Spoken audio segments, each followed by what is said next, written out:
नमस्कार दोस्तों, स्वागत है आपका हमारी एक और वीडियो में। आज की इस वीडियो में हम बात करेंगे कि कुत्ते खुले में संभोग क्यों करते हैं। मित्रों, आप सबने कभी ना कभी तो कुत्तों को खुले में संभोग करते हुए देखा होगा, लेकिन कभी आपने सोचा है कि कुत्ते खुले में सबके सामने ही संभोग क्यों करते हैं? आखिर किस वजह से कुत्ते ऐसा करते हैं? कहीं ये उनकी किसी भूल की सज़ा तो नहीं? आइए जानते हैं इस वीडियो में। वीडियो में आगे बढ़ने से पहले वीडियो को एक लाइक और चैनल को सब्सक्राइब ज़रूर कर दें। दरअसल महाभारत काल में एक ऐसी शर्मनाक घटना घटित हुई थी जिसने कुत्तों की पूरी जाति का भविष्य ही बदल दिया था। आपको बता दें कि कुत्तों को ये श्राप किसी और ने नहीं बल्कि पांडवों की पत्नी द्रौपदी ने दिया था। अब सवाल ये उठता है कि पांचाली का भला कुत्तों से क्या बैर, और उन्होंने कुत्तों को ये श्राप क्यों दिया?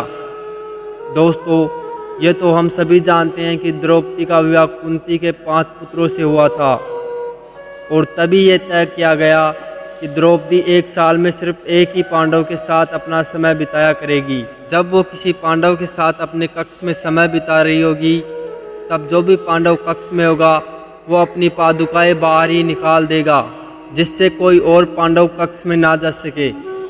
ये बातें सभी पांडवों ने मान ली थी। एक दिन द्रौपदी अर्जुन के साथ अपने कमरे में थी। दोनों ही बहुत सुखद समय बिता रहे थे। एक दूसरे की बातों में खोए दोनों उस समय का आनंद ले रहे थे। तभी उनके कक्ष के बाहर एक कुत्ता आया और उसने अर्जुन की पादुकाएं अपने मुंह में दबाई और जंगल की ओर भाग गया। जंगल जाकर कुत्ता उस पादुका से खेलने लगा। उधर भीम अपने कक्ष में जा रहे थे। उन्होंने देखा कि द्रौपदी के कक्ष के बाहर कोई पादुकाएं नहीं।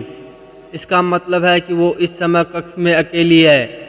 भीम बिना कुछ सोचे तुरंत कक्ष के अंदर चले गए।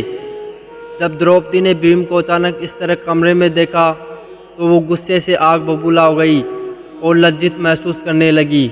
गुस्से में लाल द्रौपदी ने भीम से पूछा, आप कक्ष के अंदर ऐसे कैसे आ सकते हैं, जबकि कक्ष के बाहर निकली पादुका इस बात का संकेत दे रही है कि कक्ष के अंदर अर्जुन है। द्रौपदी को शांत करते हुए भीम ने कहा कि बाहर तो कोई भी पादुका नहीं है, तभी तो मैं अंदर आया। अगर मुझे कोई पादुका दिखती तो मैं अंदर आता ही नहीं। तब अर्जुन और भीम पादुका को देखने के लिए कक्ष के बाहर आ गए और उसे खोजने लगे। पादुका खोजते खोजते दोनों भाई उसी जंगल में जा पहुँचे जहाँ वो कुत्ते उन पादुकाओं से खेल रहे थे। अर्जुन और भीम के पीछे पीछे द्रौपदी भी उसी जंगल में जा पहुँची। जब उन्होंने उस कुत्ते को पादुका के साथ खेलता देखा, तब गुस्से से भरी द्रौपदी ने न आव देखा न ताव और कुत्ते को श्राप दे दिया। उन्होंने श्राप देते हुए कहा कि आज तुम्हारी वजह से मुझे भीम के सामने शर्मिंदा होना पड़ा है, इसलिए मैं तुम्हें और तुम्हारी पूरी जाति को खुले में सहवास करने का श्राप देती हूँ। और तभी से ये श्राप कुत्ते आज तक भुगत रहे हैं। हालांकि ये कहानी किसी भी ग्रंथ में नहीं मिलती।